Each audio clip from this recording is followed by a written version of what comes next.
by the Lecturers Association at the Newcastle College of Advanced Education, members of the Public Support from the Australian Teachers Federation, the Federation of here, but I haven't the time, but they're there if anyone wants them. The Statistics Association at the Newcastle College of Advanced Education. Concern about what is happening to education in this country, and particularly in this region. We're reminded that they have a great debt. Those against? Motion is carried.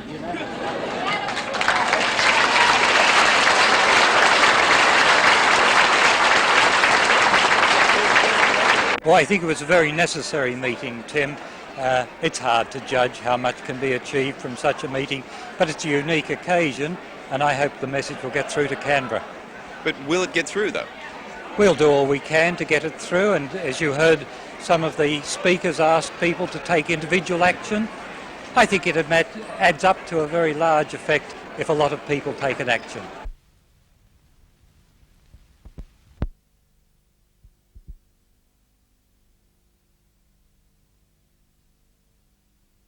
We met representatives from Maris Brothers in Sydney. They came up last night and attended the board meeting. We had a very open discussion on Maris Park, and the Newcastle Rugby League is still very interested in the venture. Graham, there's some great facilities out there. There's a leagues a licence club out there that's unused at the moment. There's change facilities and booth facilities like canteen facilities, plus of course the acres of playing fields out there. It would be a real feather in league's cap if they could get hold of that area. We believe that it has got a tremendous amount of potential with the parking facilities. As you mentioned, the club, there's a lot of course to go into, but the Rugby League is convinced that we should go to every limit to try and make sure that Rugby League does get involved in Maris Park. What are the odds of league eventually getting out there, would you think, at this stage? I know it's early birds. I believe the odds are very good. I believe if the Rugby League let this opportunity go, I'd say it could be the last for them to own their own ground, and this is what we're looking at mainly: a sporting complex there, a stadium that'll seat probably eventually 25 or 30,000 people to see top rugby league. Are we looking a little bit towards one day when that question of should we join Sydney Rugby League raises its head again? Well, that question has always been here for the last couple of years. It will persist, and probably one day Newcastle could be in the Sydney competition. If this happens, of course, we've got to have the facilities for the patrons to go along in large numbers, which we'd want probably 15 to 20,000 people at a game, and we believe that the Maris Park complex has all these facilities. Well, if they go ahead with the amendment that I intend to move regarding this matter, it'll give us the opportunity to make a positive approach to getting something done for a permanent base for the helicopter service. We've looked at 4 alternatives today. Why haven't these been considered before? I don't know. I think we need to adopt the attitude that we must find a base for this very important service, and to date I think people have just been playing with the problem rather than approaching it with the idea that we must find a base. There is one around this area, let's find it and get on with the job.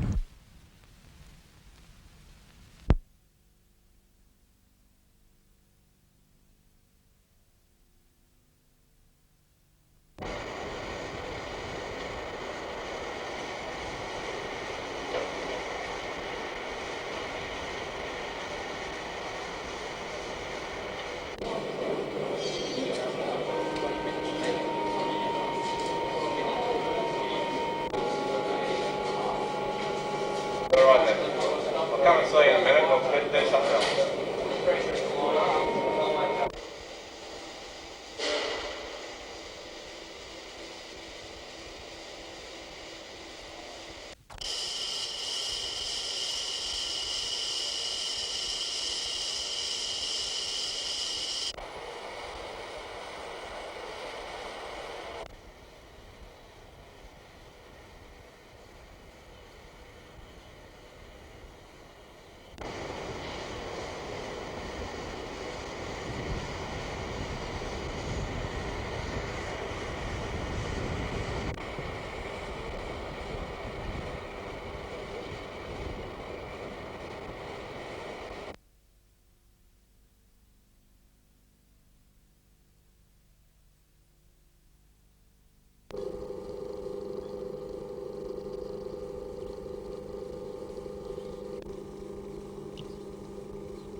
And there are 3 other volumes that haven't yet emerged from the printer.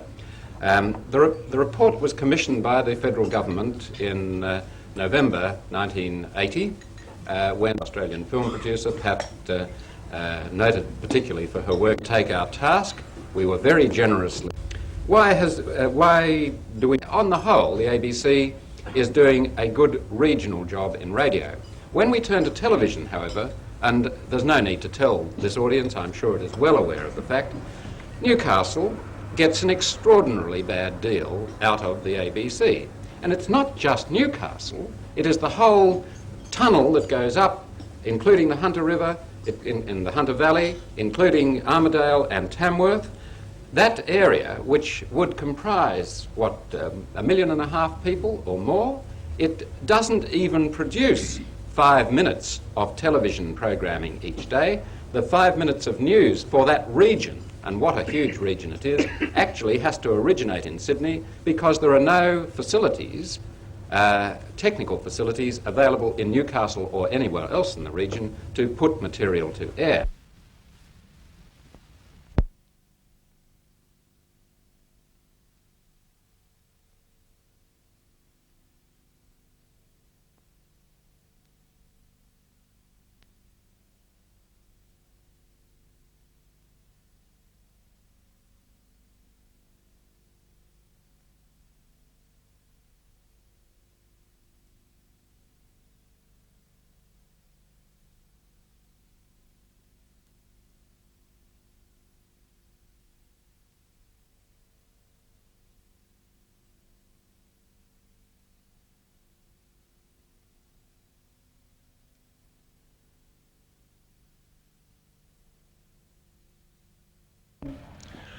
Good evening, ladies and gentlemen. Since I last spoke with you, a great deal has happened in the Muswellbrook Shire, but this evening I only intend to mention 3 of those things rather briefly. The first one, of course, the completion of our new $1 million works depot, which will greatly enhance the ability of our workforce to service the residents of the Shire. A first for the area in August should see the completion and operation of our new social plan. This plan will enable us better to fulfil the community needs in a logical and economical way that will suit our residents. The third one, of course, we're all looking forward to it, has been the appointment of project managers for our new administration centre. They're already starting on the feasibility study and looking at what we can do with our old buildings to help the community. But let's turn to a much more interesting note. What are you planning to do on the October long weekend? Have you started to make your plans so that you can really enjoy the break that's coming up? I'd suggest you think about coming to the Upper Hunter, the 9th annual wine festival. It's more than just a wine festival. I know there are 8 participating wineries. I know there's Butte wine for tasting, the jazz band, the traditional family entertainment. It's all there as it has been. The barbecues will bring your own. But this year we've got some additional things. The Denman Olympics is something quite new. The Red Devils are really going to turn it on out there. There will be an Ironman event with a $1,000 prize. There'll be a fun run with a $1,000 prize. So come along and try your hand at that. There'll be steam trains and buses to take you around. At Scone, there'll be an air pageant. And hopefully we'll see some of the best restored World War II planes available for display and viewing. Ladies and gentlemen, there's going to be a lot happening this year over the September-October long weekend. The 28th of September to the 1st of October, it's all going to be happening up here. Don't leave it till the end and be disappointed because you can't get accommodation or you can't get in. Start making your plans now for a marvellous weekend that you'll long remember here in the Upper Hunter.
The early morning calm of Barton Street was broken when this house at number 15 burst into flame. The two men who were inside were in their bedrooms, apparently asleep. It was John Peffer, whose bedroom window faces the house, who raised the alarm. It woke me up, and I just looked out the window and I could see that the house was ablaze. I'm having a guess and saying that this would be just about 5 o'clock. I raced out and rang the fire brigade. I told them that there was at least one person inside the house, possibly two. I rushed out the front here and the house just virtually exploded in flames.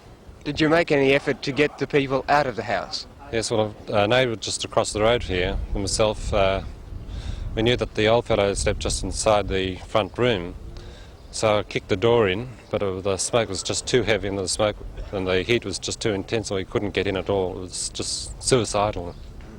Brigades from Newcastle headquarters, Waratah and Tighes Hill were on the scene within minutes.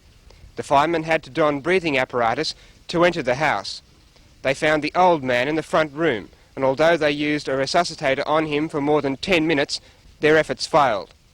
The firemen could not reach the back room because the flames and smoke were so intense.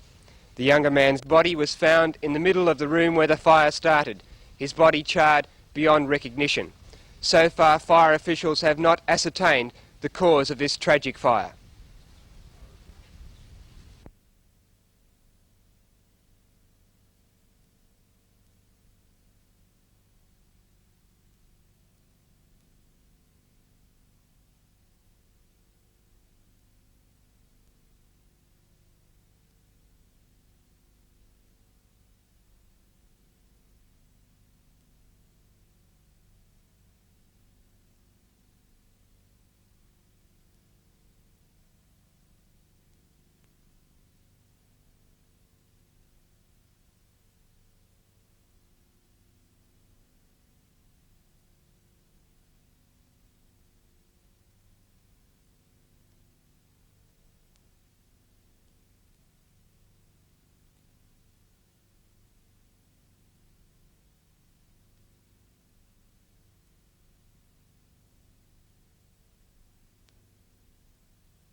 Well, this time will be my third term, and it was very difficult to achieve anything because we didn't have the majority last time, but this time I will be the Lord Mayor in my own right, and I've taken a policy to the people of Newcastle, and that policy has been accepted.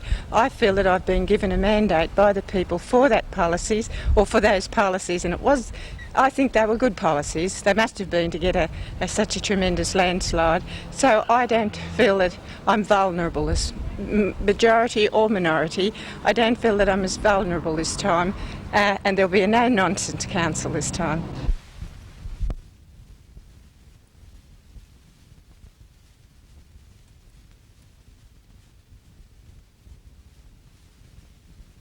Not entirely on political lines, I don't think, in local government, because I think that this area is being used, or this theme is being used by people at the moment to gain office by stealth into local government positions. There was a promise before the election took place that if you were elected Mayor of Lake Macquarie and Alderman Cummings elected Lord Mayor of Newcastle, you'd combine to sort out problems, both being Labor people. What's going to happen now then? Well, provided that the final results are my way, that still stands, and I mean that this is very, very important that the conferences and so forth that we've pointed out are carried out.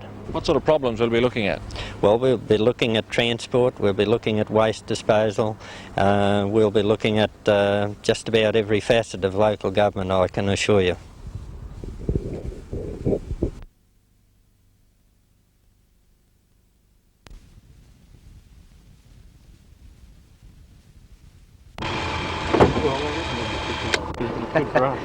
It's not coloured. PA and all that set over there, so we can go over there, and then we'll just come here and undo the mooring line.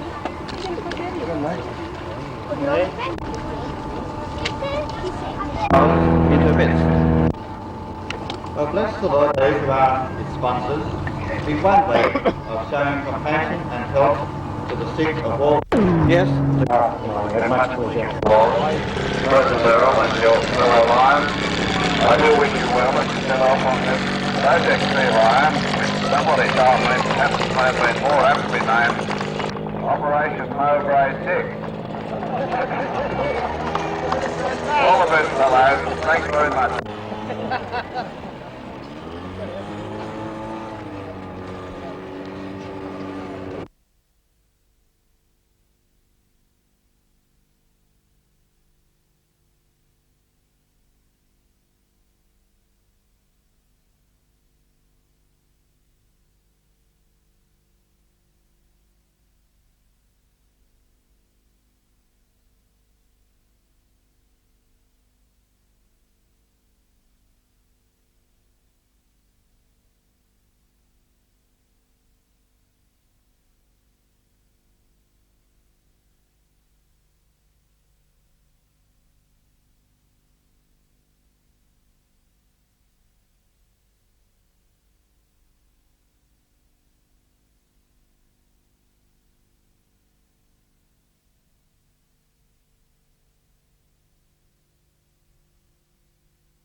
Although the results of the Lord Mayoral election were declared last night, there's still some doubts surrounding the polling results for East Ward, where the Labor candidate was beaten by only 66 votes. At the moment there's a recount going on here in the administration building on what could be the most important result of the local elections. If the first count was correct, the residents and ratepayers candidate, Mr Day, will stand on council, leaving Alderman Vic Bell as perhaps the councillor with the most influence in any council vote. If the recount favours Mr Hesketh of the ALP, then the Labor Party will have a clear majority. If Mr Day wins, there will be 10 ALP councillors, 6 from the Citizens Group and 4 from the Residents and Ratepayers Group, leaving Alderman Bell, who stood as an independent, with the deciding vote. Holding that balance of power is a position that Mr Bell sees as having a lot of responsibility. Well, I've never dodged the acceptance of responsibility. I can appreciate the responsibility that goes with the present situation. I am prepared to accept it, and I am prepared also to say that the responsibilities that go with that particular position are such that I will certainly be supporting what I consider to be in the best interests of the City of Newcastle. You have stood as an independent. Will that be your stand all the way through? It certainly will. I have been elected as an independent. For the next 3 years I will remain an independent and represent, as I see it, the ratepayers of this city.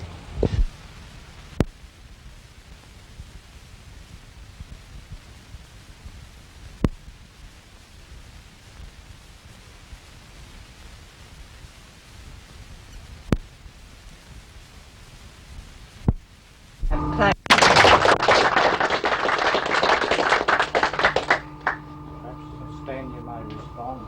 Yes, certainly.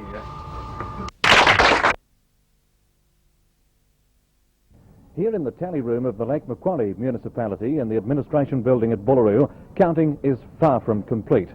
The town clerk, Mr Cumming, predicts it will be at least Wednesday before the final figures are known, and then Friday before any declarations are made. However, it is apparent that Alderman Jeff Pasterfield has gained sufficient votes to be elected the Mayor of Lake Macquarie. He's also been elected a First Ward Alderman, as has Alderman Kilpatrick, an independent. Second Ward, the only figure to be definite at this stage is Bowman ALP. Third Ward, Brown ALP. In Fourth Ward, 3 of the 4 aldermen appear evident. They are Pickering independent, Hughes independent, and Alderman Moss of the ALP. So 7 of the 16 aldermen have been decided so far, and of those 7, 4 of them are ALP.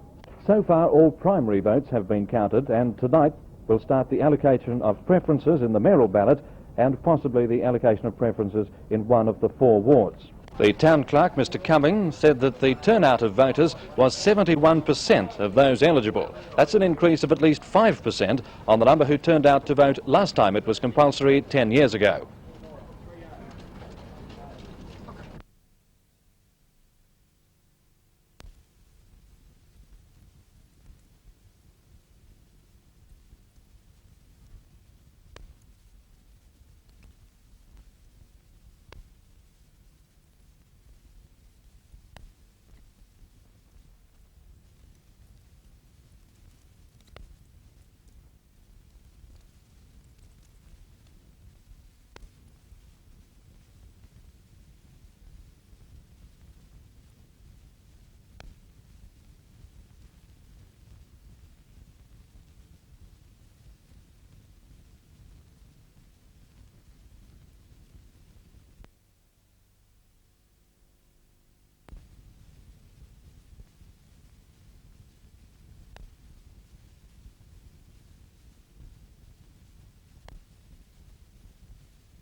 Funds available to us were $5 million, and this has already been spent. And this is only a drop in the ocean, and we rather regret, that our priorities weren't higher, although we do appreciate the economy situation. Are you being critical then of the federal government? Do you think they should have provided more money? Yes, I think it was essential that more money is given for this housing. Overall, though, how would you rate the effectiveness of the Aboriginal Loans Commission? Well, I think it's been quite effective, and I think we're moving in very strongly in the right direction.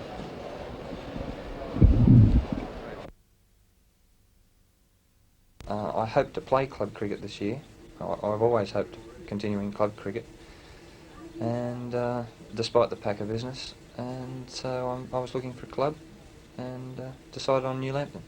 The District Cricket Association last week pointed out that they would not be imposing bans on players signed with the Packer organisation. But what do you anticipate? Do you anticipate problems when the Packer series comes up with the local organisation? Well, the New South Wales Cricket Association has issued the directive that once the Packer series starts, the Packer players are contravening their rules. So it won't happen until we start playing with Packer. But when we do, well, I'll just have to fall into whatever. You've been given those sort of indications unofficially as to what their attitude may be? Not really, no. I think we're all in the same position, the 5 New South Welshmen who are with Packer. We're just waiting and seeing. I think most people are. There's been nothing unofficial even get to us. So you're looking forward to the season of district cricket in Newcastle if these bans aren't imposed? I am, you know. I'll play up until the start of November. Then I'm away for the Packer games, back when I can, and I hope to be available for the finals. And what about representative cricket here in Newcastle if you're allowed to play? Are you available for local representative cricket? I am, yes. Yes, if the Newcastle selectors pick me, I'm available.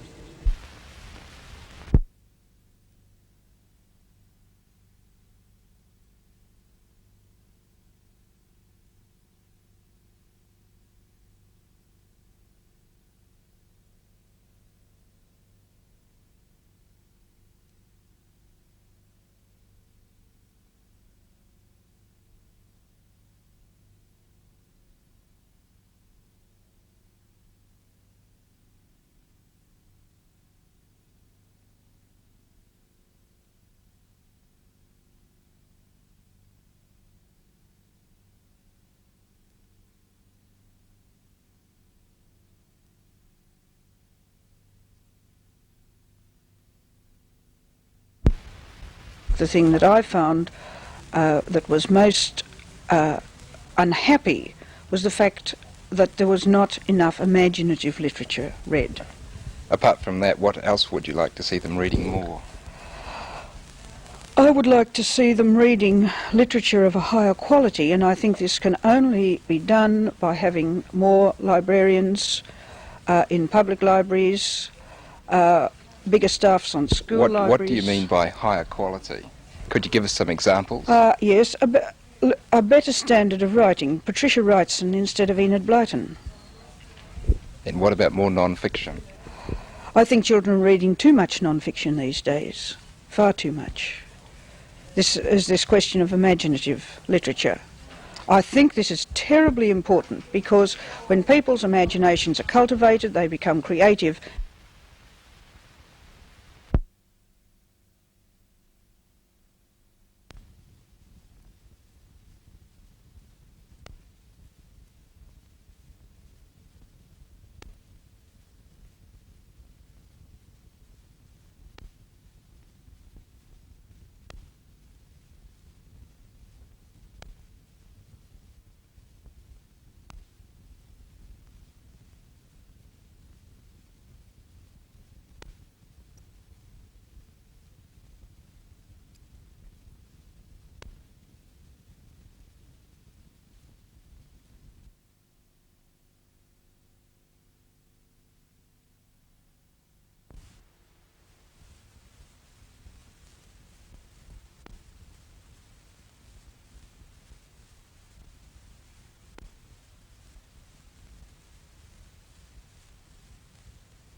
empty or loaded? No, they're empty going back. Going back. Well, let's take their word for it for a minute. And Ridley. And if they're not taking their word, but we'll fix them up Well, I'd after. say they'd be going back. They look to us. How many organs?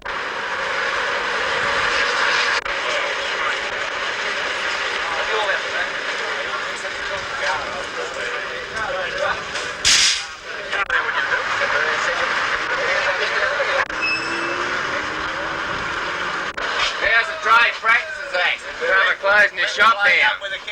WU, all the transport workers in Newcastle are out of work today. And I think someone must want to talk to somebody. Well, it's obvious the TWU blokes don't want to talk to you. What's your next move? Well, the members do. We know for sure that the members do, but the union executives don't.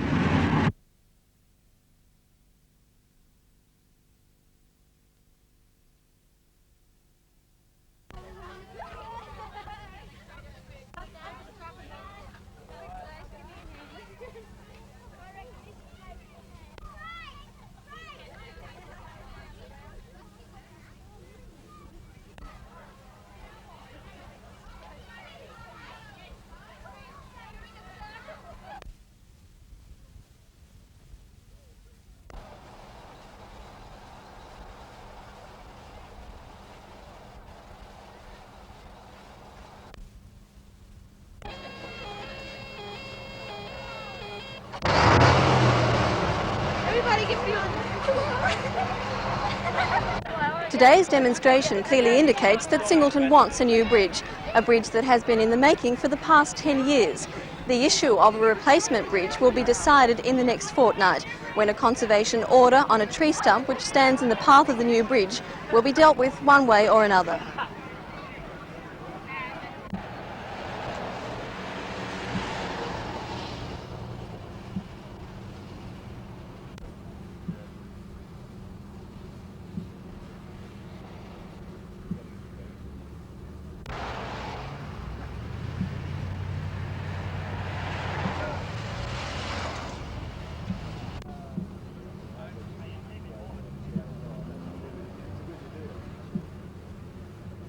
They're all a bit apathetic about the whole thing, the same as the rest of us are, but we'd just as soon get it locked right up now, get it over and done with, let's all go back to work. You know, one way or another we've got to have a decision. And we can't get it by sitting around here and letting X amount of people go through and let others stay. Like, you know, that's where we're going to cause problems. We've got to get everybody here now, and that's exactly what we're doing. You can see yourself, the whole thing's grown tremendous. You've also set up more blocks around the area. Yeah, we've had to do that because a lot of fellas think, oh, well, Hexham's block, you know, we'll go around over Stockton or we'll go through Minmai, we'll go over the Waterholes Gap. Well, we've stopped all that too now.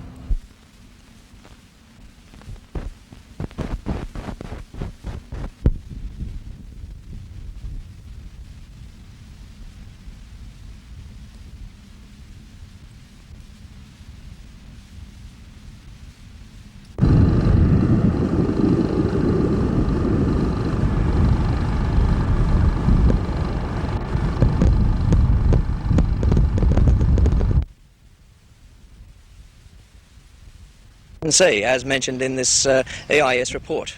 Well, I gather you're still adamant that something could go wrong. That's the economic impact. Stretches of components that are vacant. We're relieved, we're happy, we can open a bottle of champagne this evening, I think, and enjoy it, and know that there'll be some coming next year.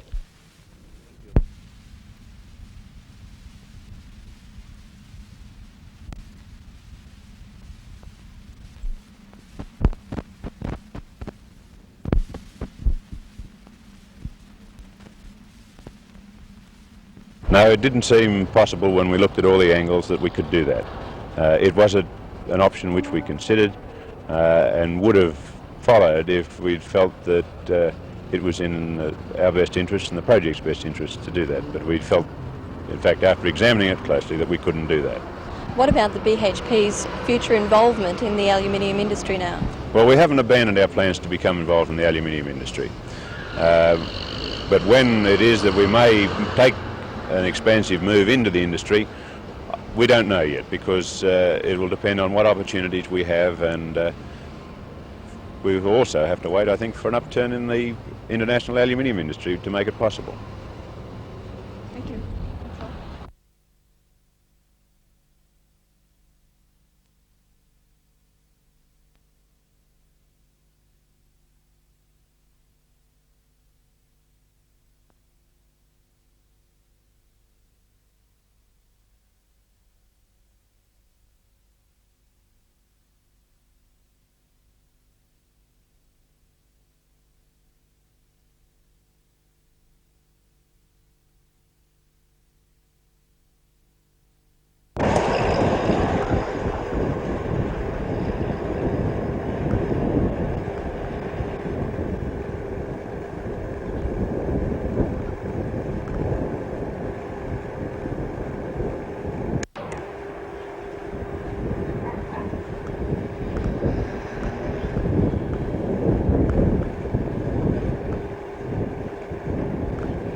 mum's name?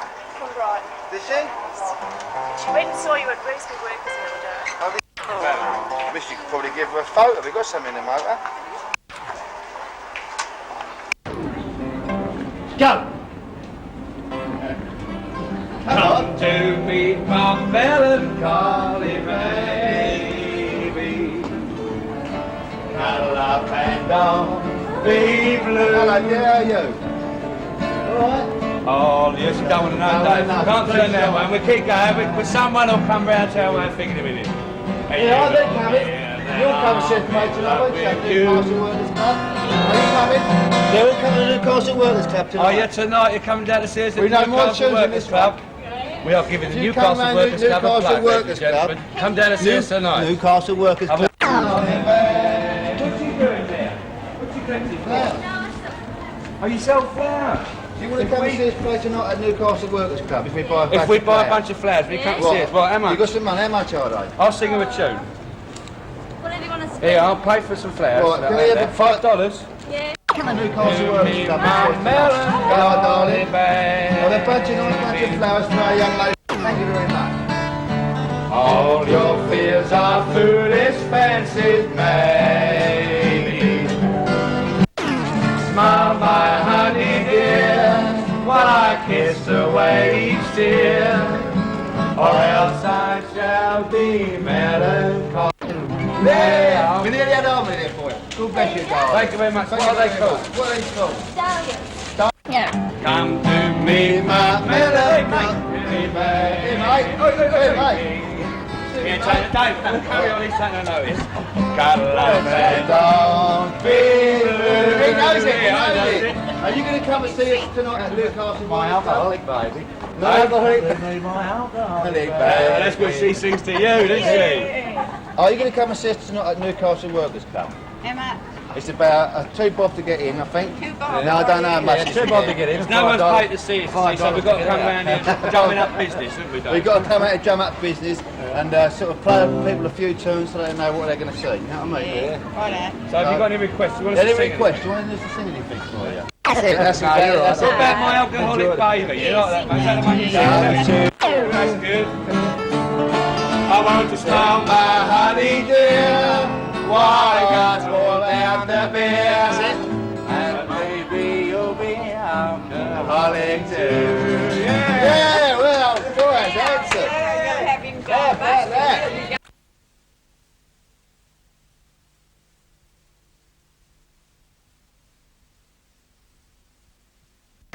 Right. What can people expect from the show tonight? Bit of rock and roll, well, just a general good time, and we've got a few ballads, we've got a few rock and roll songs. Chaz plays boogie woogie piano, so We'll have families chucked in between. Yeah, just a good time. We hope anyway. We'll have a good time anyway. So if they all come down, I'm sure they will as well. And why did you come to Australia?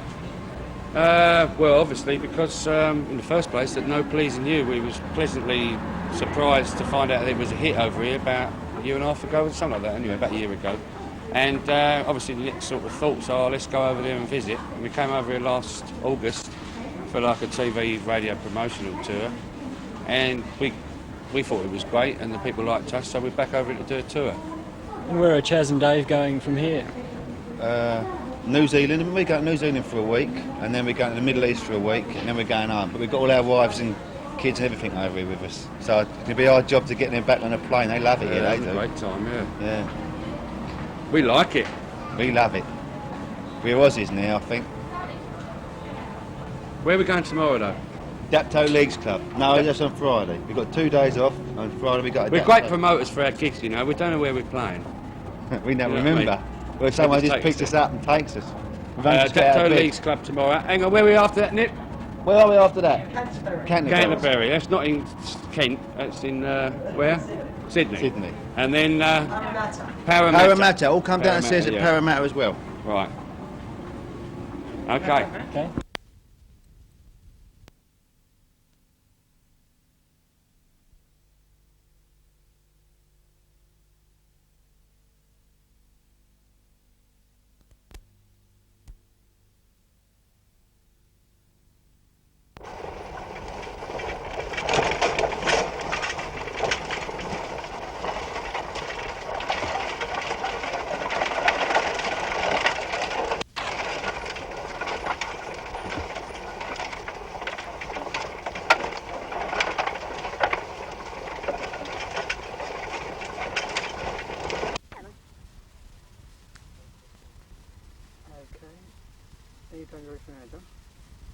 Not all of the growing on the plantation was as haphazard as... Now, hang on. Right. Okay, John, anytime register now, then.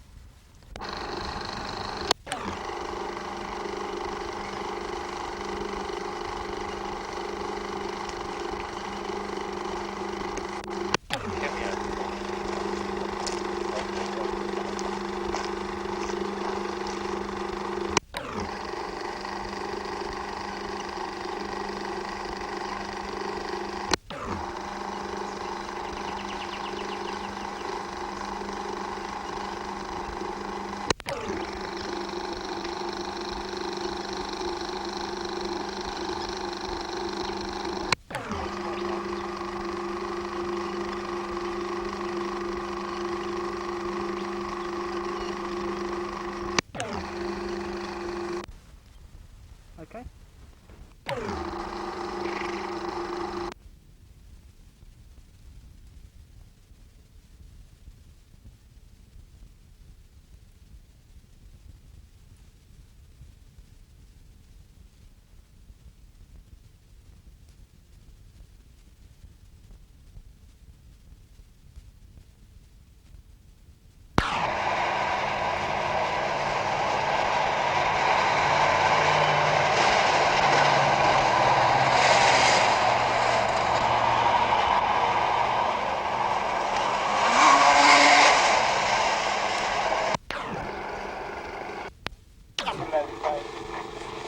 Okay, away you go.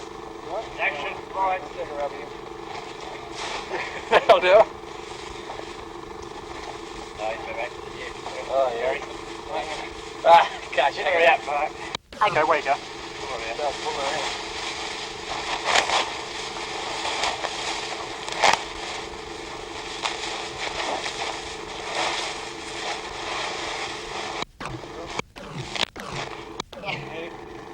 Truck drives, not much. Bloody wild truck driver.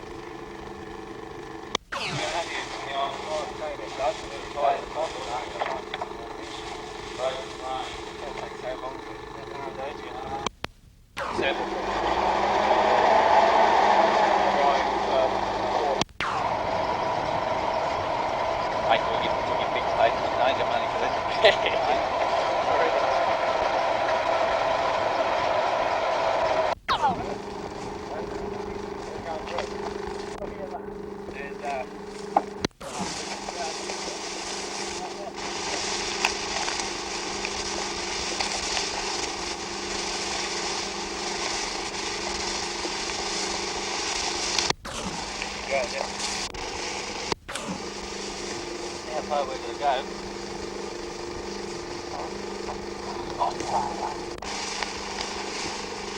No, there's a tally Craig's got the papers. Okay. There's the papers here. Yeah, even back a bit.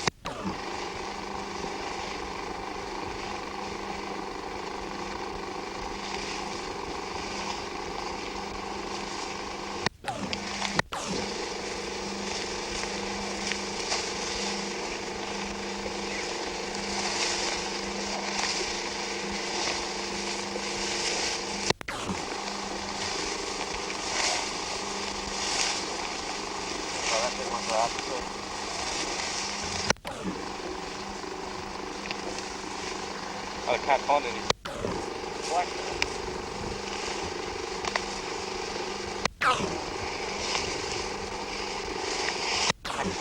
Okay. Eyes undone.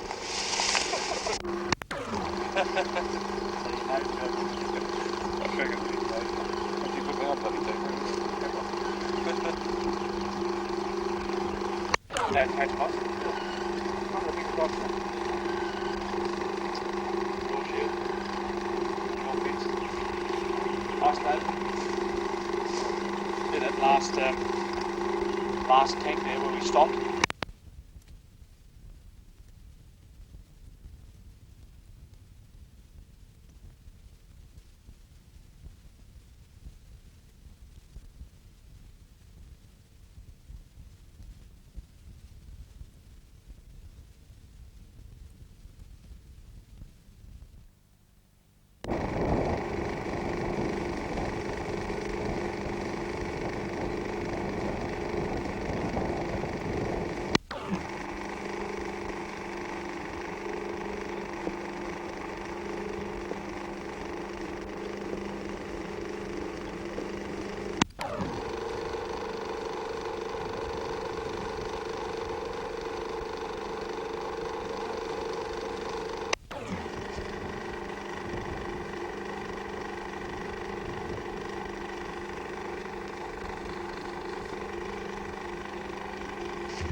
This is where Elizabeth Dixon was... No, hang on.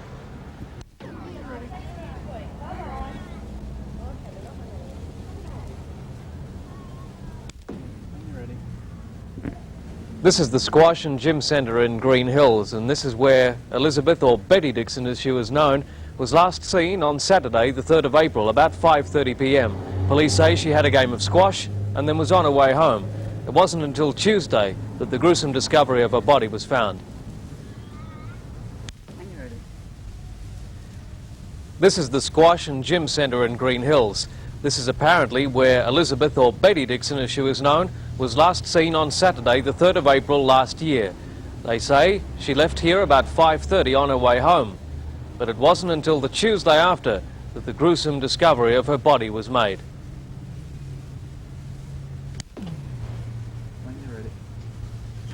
This is the Squash and Gym Centre at Green Hills. Police say this is where she was last seen Saturday, the 3rd of April last year. She left about 5:30 after playing a game of squash. It wasn't until the Tuesday after, however, that the gruesome discovery of her body was made.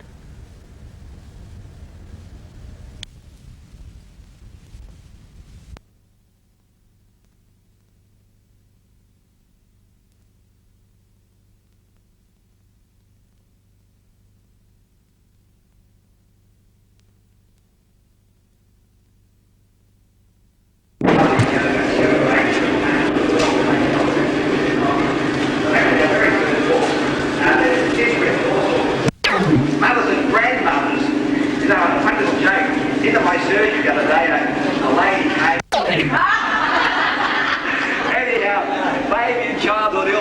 you how to look after the kids that haven't come along.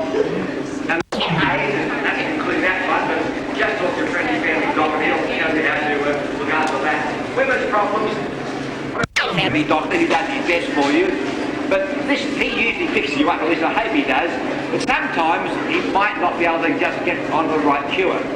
So over the past few years, therapy and acupuncture, all these things are now widely used in Australia. This book tells you all about those things.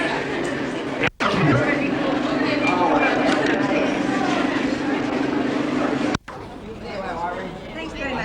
You make sure you read the one and do what it says. All the very best there. You pay the man. I don't touch the filthy stuff. But money, I've never seen a $20 bill before. Oh my God, we don't have them down there. Dr. James, you have been very successful in selling a lot of books and telling a lot of people about better ways to live their life health-wise. What happens to all the royalties?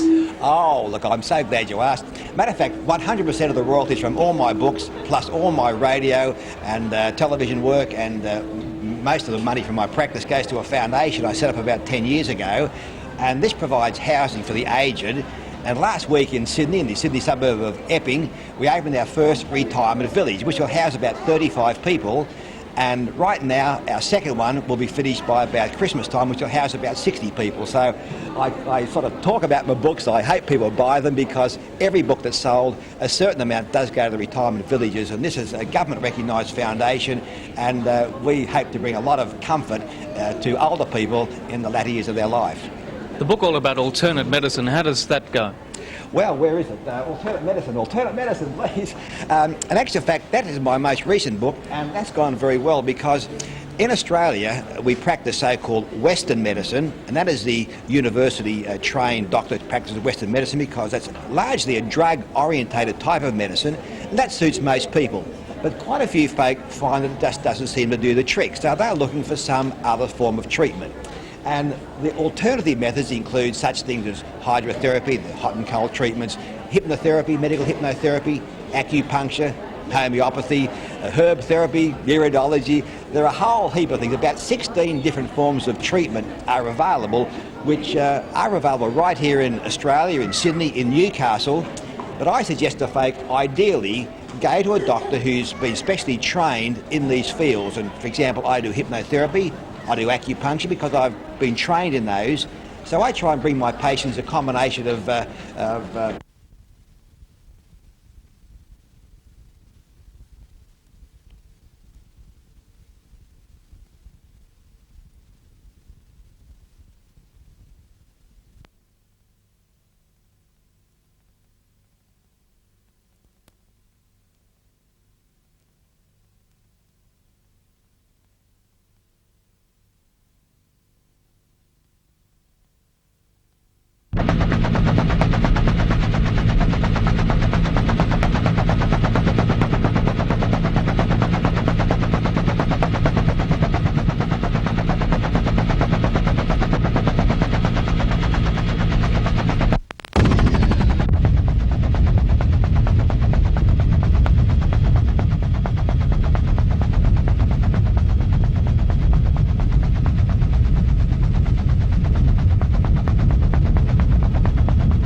Good evening, ladies and gentlemen.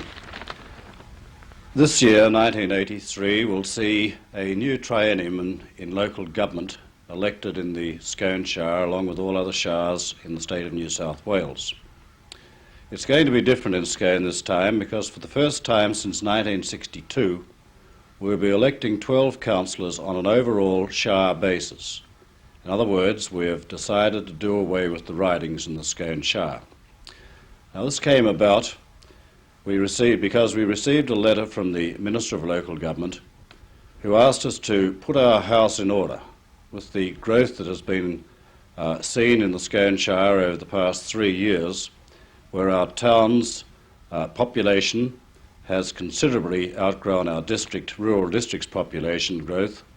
We now have very much of an imbalance in favour of the towns, where before we had 3 ridings, 2 representing Scone, 1 the town of Aberdeen, and 3 ridings representing the local areas. We now have a position where the Shire Clerk tried, on the request of councillors, to maintain an even balance of ridings, which was almost impossible to do. This was because to maintain equal ridings in population, he would have had to bring great sections of the town into the rural ridings to maintain that. It was therefore that the council decided that for the 1983 triennium election we would have an overall shire election on a proportional basis. Now, this falls into line with our neighbouring shire of Muswellbrook, who have done the same thing in the past occasion, and does not necessarily mean that we're going to have a shire dominated by rural or urban voters. If we have the calibre of people who should put up for local government, we're going to find a situation that the people from those ridings or previous ridings will support those candidates who stand. The important thing is, though, is to let's lose this apathy in local government voting. I have to stress that and try to stress it very, very plainly. In past years, we have been apathetic regarding local government. And after all, people pay shire rates before they pay income tax. So why be apathetic regarding local government? It's the one that affects your pocket more than either federal or state government taxes do. So I'm appealing now, 3 months before the election, for a really good turnout of voters. Good evening.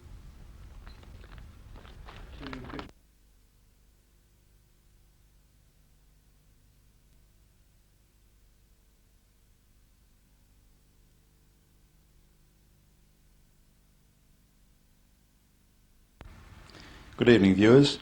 It's my pleasure tonight to be representing Scone Shire Council and to give you a few details of the progress that has been achieved in the past 3 years and that might be in plan for the next 4 years. As you will be aware, the council elections were held last weekend, and in our case, a new Shire President, council committees and delegates will be elected for the next 4-year term next week. The old council had achieved much during its term of office.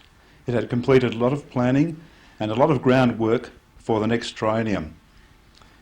The council had achieved a local environment study leading to a plan for the whole council area, including the towns and the rural area. A community profile is underway to examine the social welfare needs of the district. The council has acquired land banks and provided new water supply and sewage services either under construction or they have been completed for both of the towns of either Scone or Aberdeen.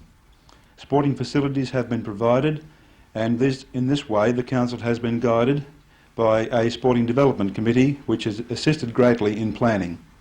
A new library and office has been completed at Aberdeen, and the council has been most successful in achieving a $2 million road program on the main road 105 to the Barnard River scheme. The Kelly Street, which is the main street through Scone, is shortly to be reconstructed, and a contract has been let by the Department of Main Roads in excess of $1 million. The council roads have unfortunately deteriorated during the recent drought. The council has, however, allocated quite an amount of funds to allow these roads to be upgraded as soon as possible. Council plant are working on this with as much haste as is possible. The Glenbourne Dam has recently been announced that it will be enlarged to about 3 times its present capacity.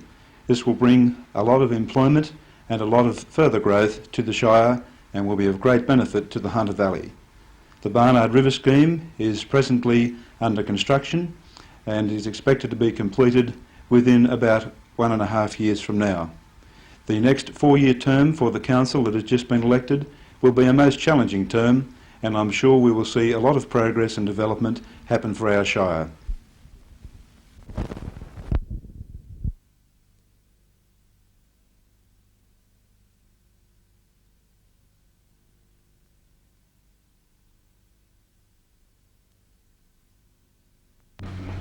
Good evening, ladies and gentlemen.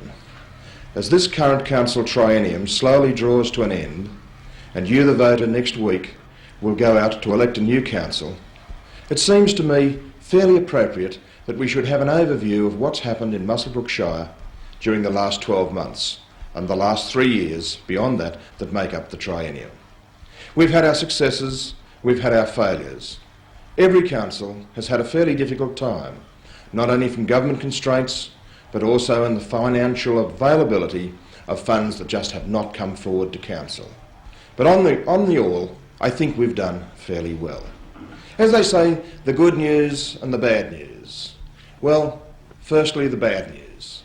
Those are the things that we would have liked to have done and haven't achieved. Heading that list, of course, is the Denman Levy Bank, which we sought to start as far back as 1979. Our share of the monies have been available, but unfortunately the government has not cooperated. We hope the state government will see its way clear to get this matter completed very shortly, because quite frankly it concerns me that if and when the next rains come, that there are a lot of homes that are at risk at Denman. Our roads, unfortunately, have continued to deteriorate from the heavy usage and the volume of traffic, the funds that are no longer available to repair them.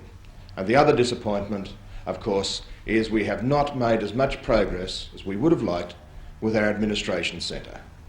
But on the credit side, these are many. We've increased the quality of life for all segments of all of our residents in the Shire, from the new senior citizens centre that's been completed, from 2 major indoor sporting complexes that have been completed, one at Denman and one at Muswellbrook. We've also completed 2 multi-purpose childcare centres to cater for the young of the Shire. Again, there's one completed at Denman and another at Muswellbrook. We've completed a women's refuge and children's care centre for those that might be disadvantaged or have need. And this, of course, is to service the entire residents of the Upper Hunter. Our sporting fields and our youth have also been cared for. Many new parks have been created. We've upgraded one of our major parks. We've added a new grandstand, watering facilities and nightlight facilities. We've added many new ovals, we've added many new indoor sports centres. We've done pretty well, I think. On the effort, I think we're in front of where we were. I put it to you, come and check it out, come and have a look at us. And after the election, I ask you to come and join us for the Upper Hunter Wine Festival and the Cowcockies Carnival. I hope that I'll see you there. Good night.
Yes.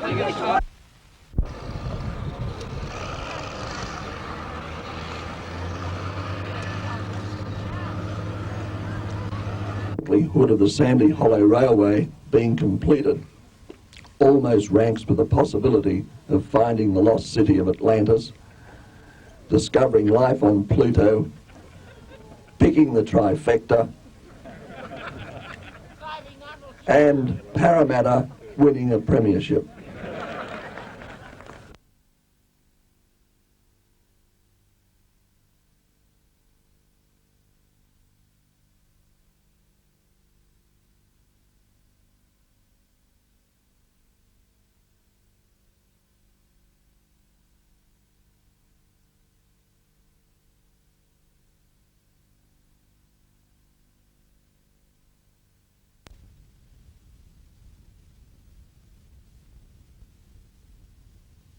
The present contract is for $250,000 for this job, and that should be completed in about 12 months. What happens after that depends on the State Rail Authority's attitude towards concrete sleepers. Concrete sleepers are more permanent than timber ones, and with present-day prices for timber, the concrete sleeper becomes more economic and in fact is cheaper than the timber sleepers formerly used.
Become very much involved in ships, and we coming out from school, and we of course are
You can't see through to the other end of the tunnel, but that's only because there's machinery blocking the way. The tunnelling work that was begun from each end did meet in the middle as planned. And it's now only a matter of weeks before work has begun laying the line through the tunnel.